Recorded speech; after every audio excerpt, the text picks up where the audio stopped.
Heating effect of electric current क्या होता है, कैसे हीट प्रोड्यूस करता है किसी कंडक्टर में, जूल्स लॉ ऑफ हीटिंग क्या है, इसको समझते हैं। चलिए एक एग्जांपल लेते हैं।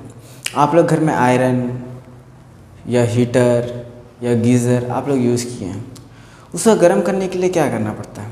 इलेक्ट्रिक करंट सप्लाई करना पड़ता है। उस इलेक्ट्रिक करंट के सप्लाई करने से क्या होता है? जब हम इलेक्ट्रिक करंट सप्लाई करते हैं तो उसमें हीट प्रोड्यूस होता है। तो इलेक्ट्रिक करंट के वजह से अगर किसी कंडक्टर में हीट प्रोड्यूस होता है तो उसी हीट को हम लोग कौन heating effect of electric current कहते हैं। समझिए इसका डेफिनेशन से तो हम कह सकते हैं कि heat produce in the conductor और resistance due to flow of electric current is known as heating effect of electric current. क्या बोले हम? Heat produce in a conductor due to flow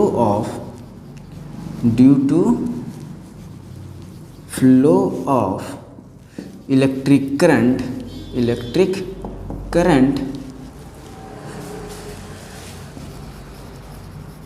through it is known as heating effect of electric current. समझ में आया?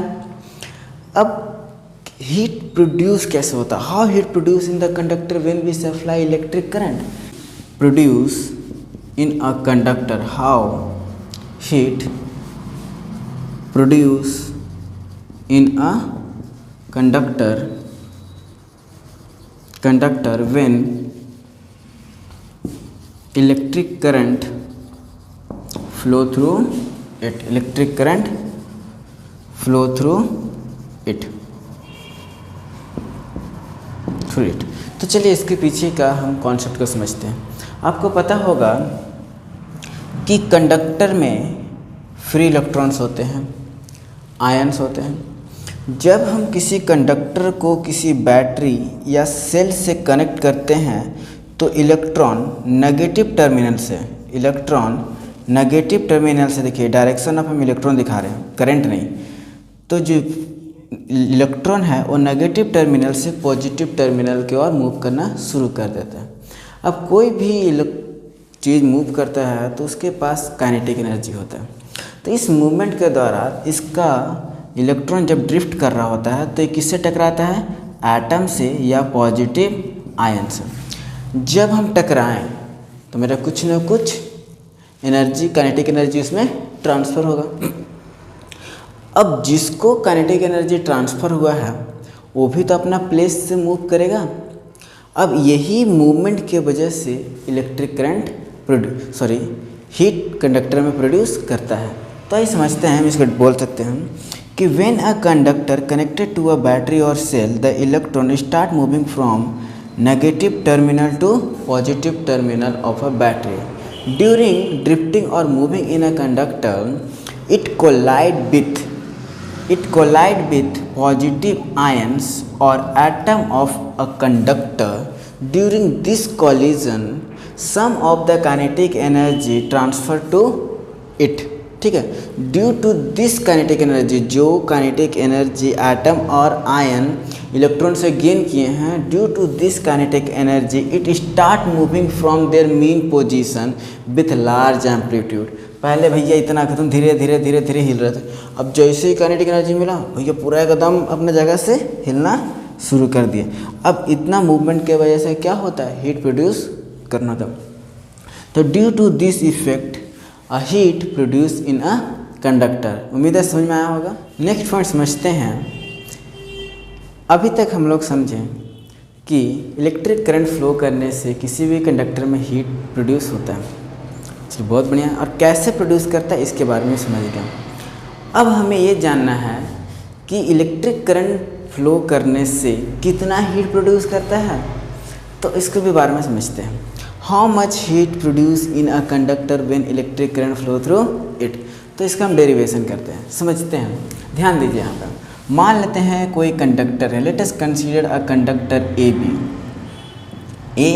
B connected through a battery having potential difference V। ठीक है, कैसे लिखेंगे? Let us considered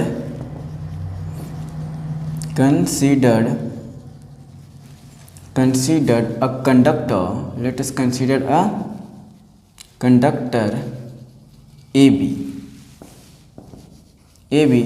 connected to battery or cell having potential difference V। ठीक, यहाँ तक समझ में आया? अब इस कंडक्टर के पास कितना पोटेंशियल डिफरेंस है, भी तो समझ में आया। तो potential difference across conductor is equal to work done per unit charge. Therefore V is equal to क्या हो जाएगा? W/Q, और W is equal to VQ। इसको दे दीजिए इक्वेशन 1। ठीक है, अब हम किसी कंडक्टर में पोटेंशियल डिफरेंस अप्लाई कर दिए तो क्या स्टार्ट हो जाएगा? इलेक्ट्रिक करंट फ्लो करना स्टार्ट हो जाएगा। तो late I be the electric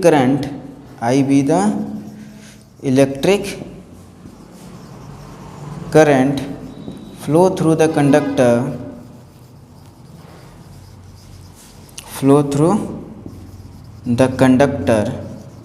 in time t। therefore total charge लिख देते, चाहे total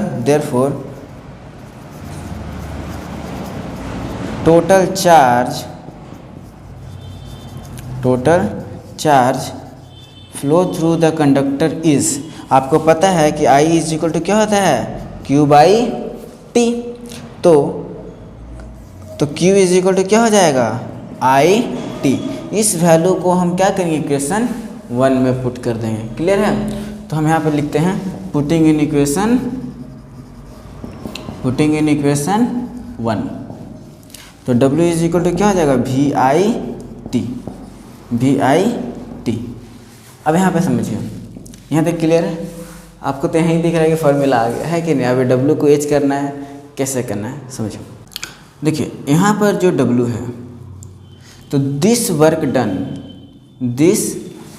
done is equal to energy supplied by cell और कंडक्टर टू द सर्किट। ठीक है, ये जो वर्क डन हो गया ये कितना के बराबर है? जितना सेल, जो बैटरी या सेल एनर्जी सप्लाई किया है उतना के बराबर है। तो हम यहाँ लिख देते हैं कि the work done is equal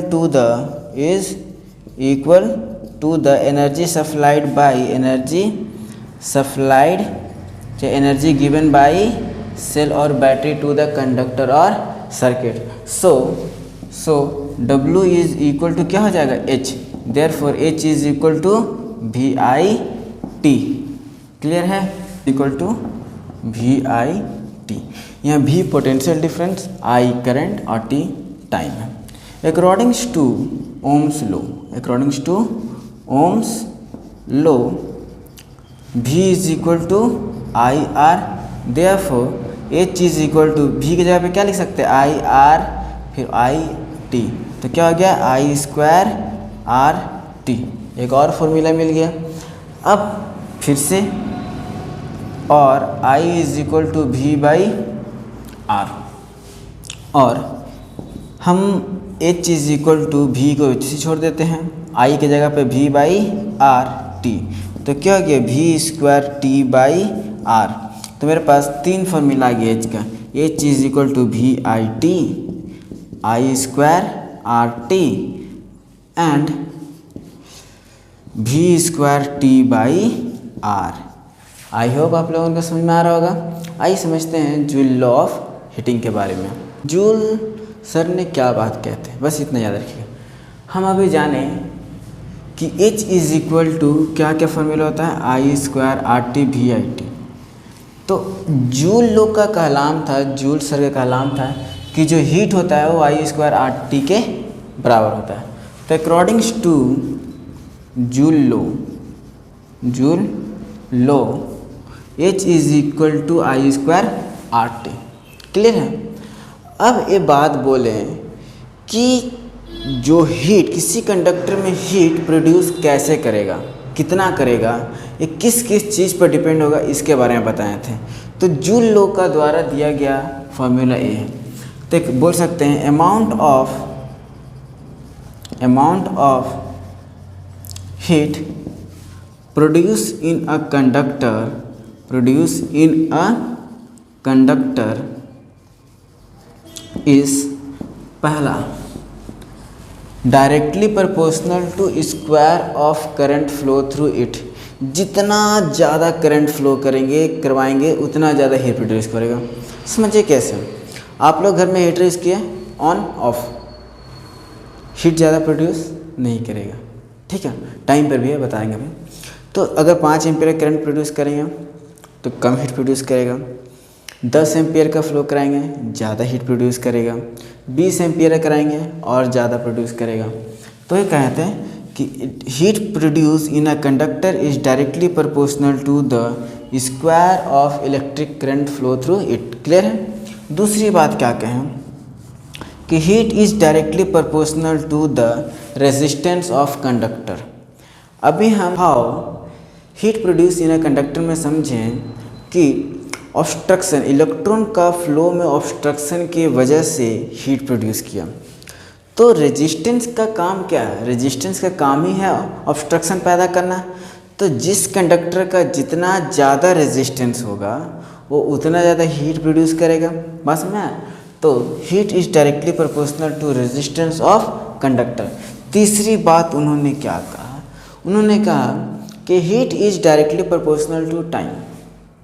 घर में हीटर ऑन किए 1 मिनट में कम हीट प्रोड्यूस किया, 10 मिनट लगाएं ज़्यादा हीट प्रोड्यूस करेगा। चाहे इलेक्ट्रिक आयरन में ही देखिए, ऑन करते साथ तो आयरन करने लायक आयरन गर्म नहीं होता है, कुछ समय के बाद ही गर्म होता है। तो जितना ज़्यादा टाइम होगा उतना ज़्यादा हीट प्रोड्यूस करेगा। क्लियर है? आपको समझ में आया होगा। मिलते हैं नेक्स्ट क्लास में।